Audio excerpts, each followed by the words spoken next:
different personalities, different temperaments. And as a parent, how do you deal with different personalities? In our context, when it comes to fostering and adoption, we are a society that does not really open up and say to a child, you've been adopted. Because culturally, when you tell a child that they've been adopted, we believe that already you are discriminating them. But in other cultures, it is easy to open up and say, you are adopted.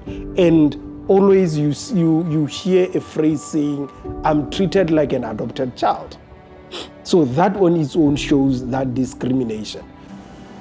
Let us not take it personal. It's not that deep. Let us not take it personal. When we take it personal, we are going to always find something to fight for. Let us find support with other professionals.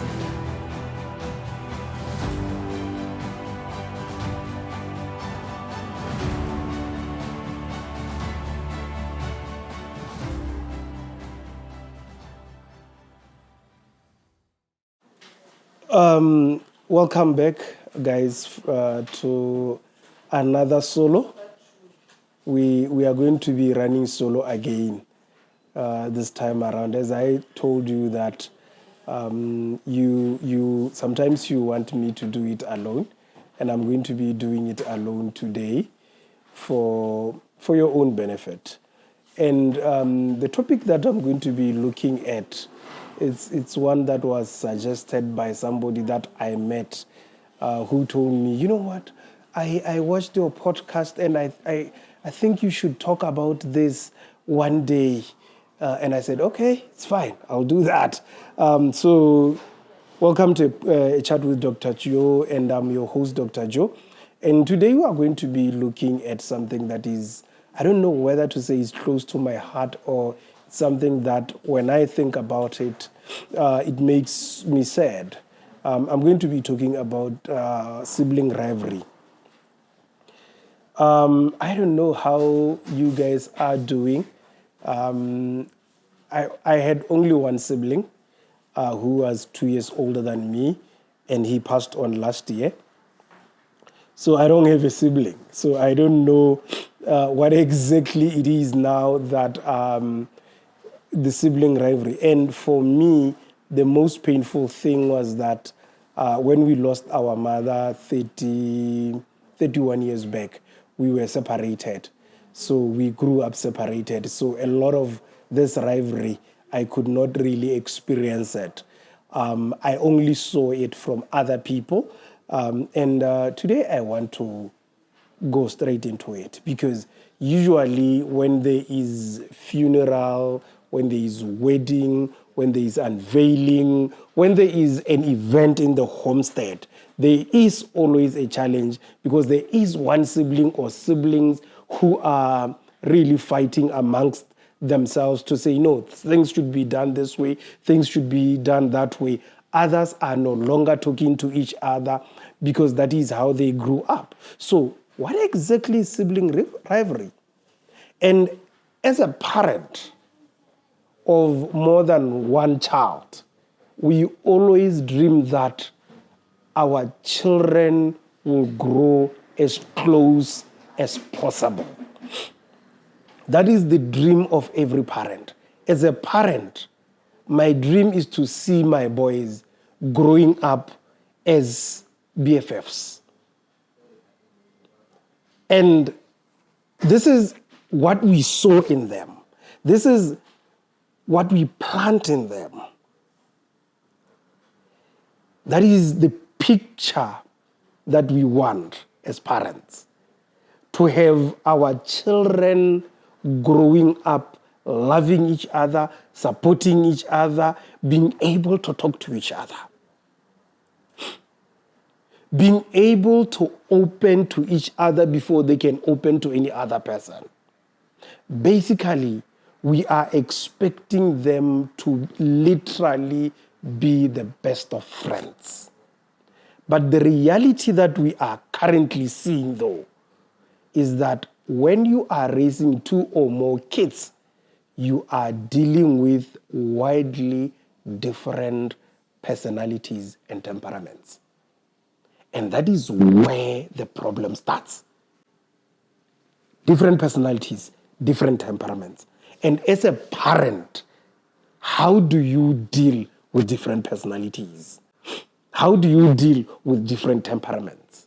Because planting the seed starts with you. Because there's going to be competition. There's going to be jealousy. There's going to be resentment. There's going to be fights. It becomes intense. And when there are boys, the competition is even higher because they compete for everything, especially when the age gap is closer. They compete for everything. And when the age gap is huge, there is always resentment from the older ones who would be thinking, I've been here alone and now there is this guy coming in. This guy is going to take my place. So it goes back to us as parents to say, how do I deal with personalities? And as a parent, always know that your children are going to be different. And as a parent, we don't need to endeavor to make our children look the same. And the rivalry is an ongoing conflict between children.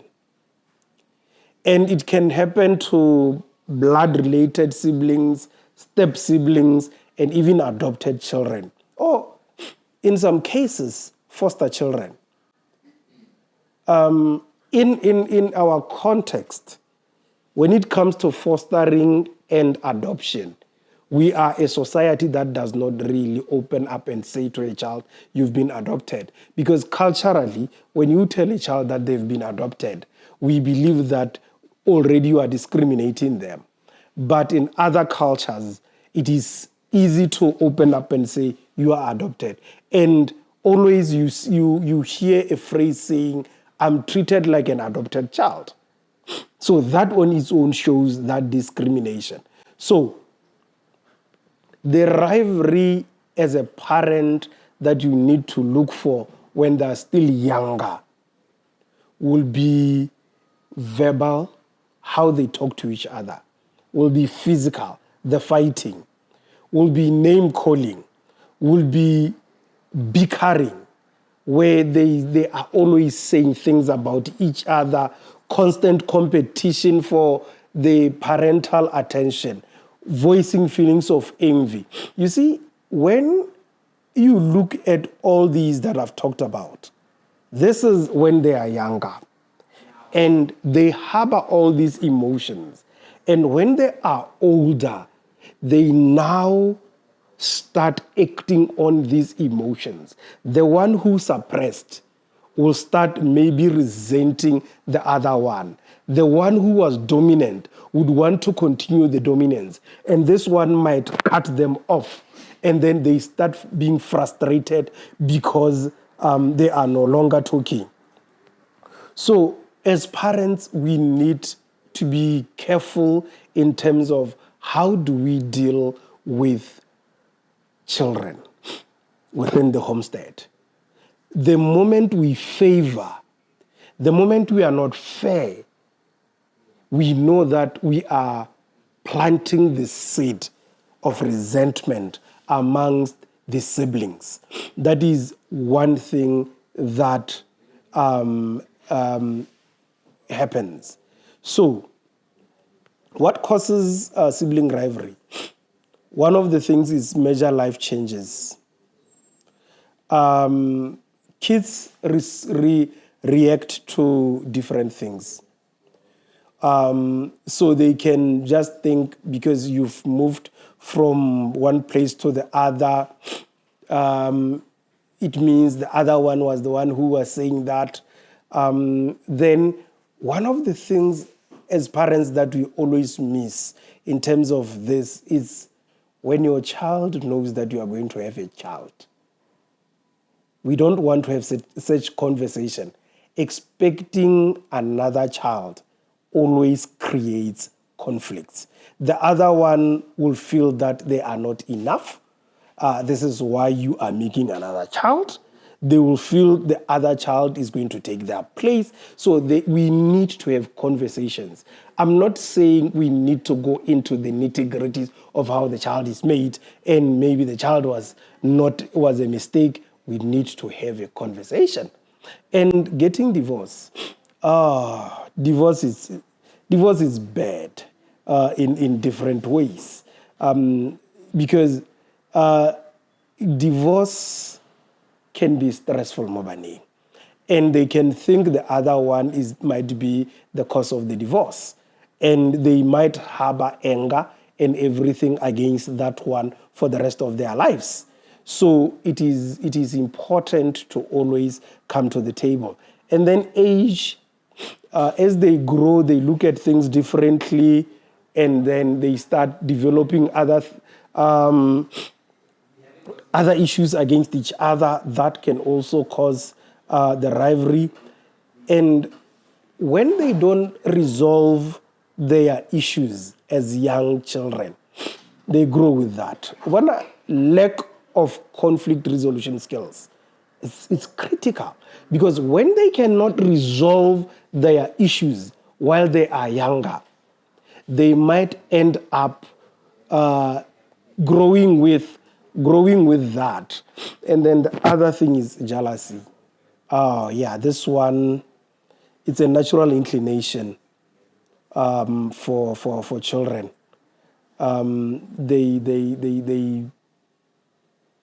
They look at each other and say, why is he able to do that and I cannot do that?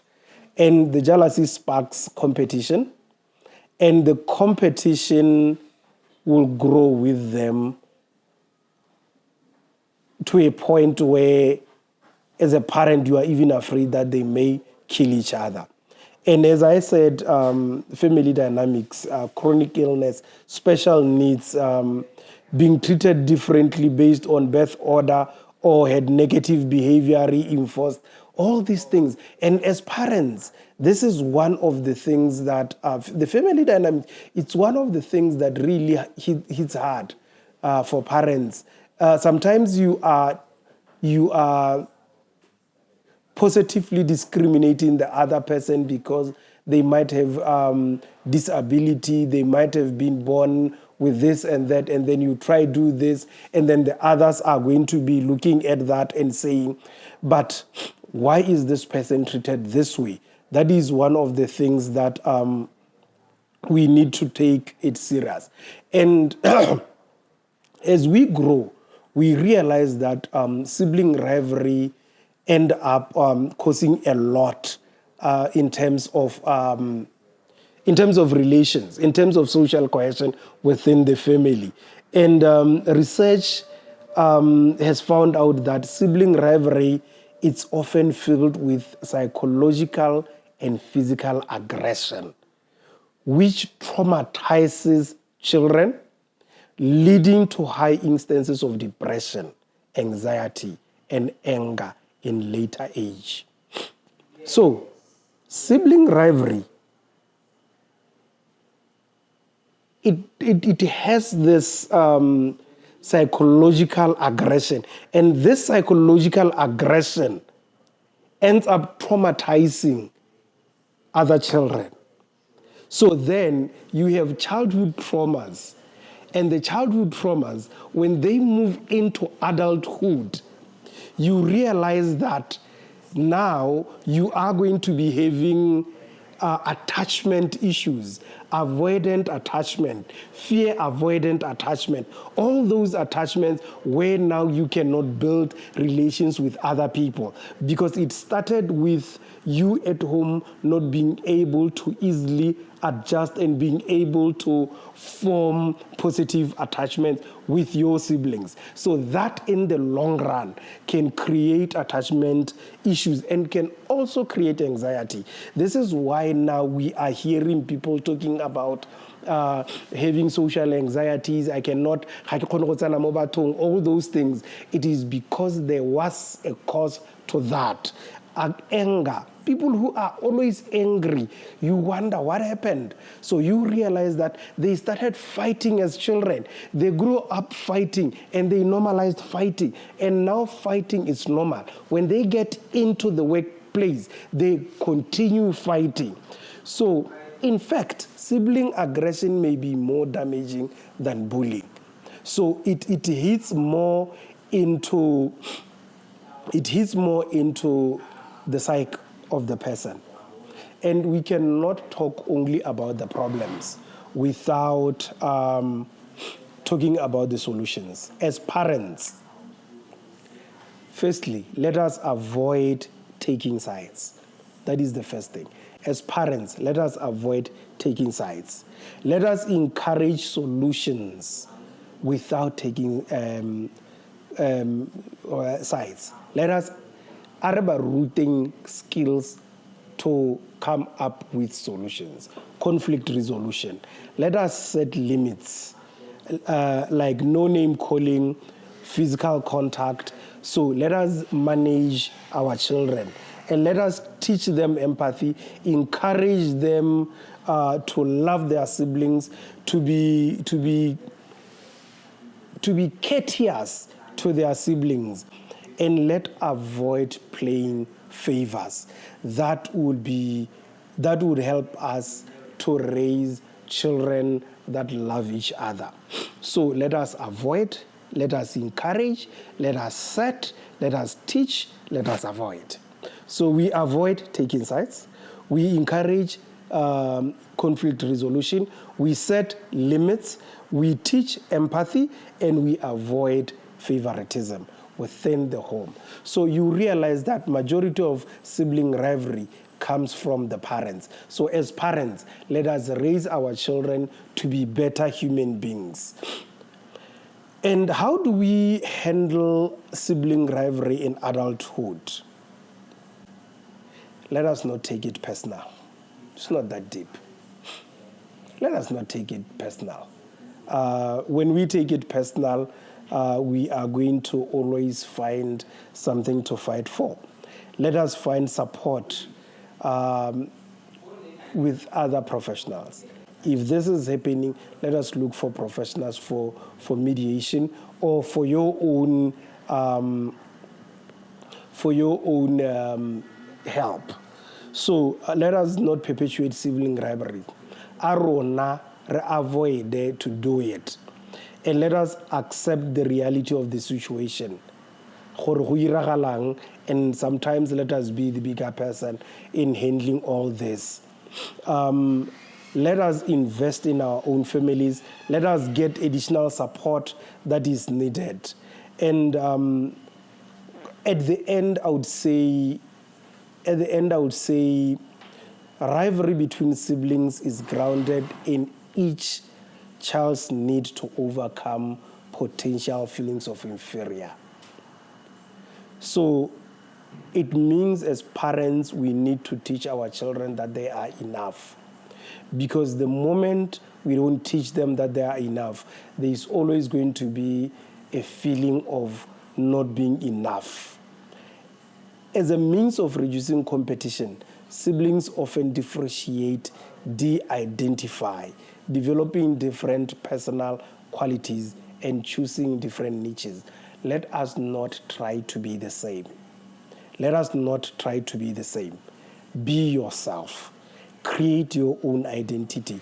Create your own confidence. If we can get that, we will avoid sibling rivalry. Sibling rivalry is the one that is ravaging our families. Let us try by all means to avoid it.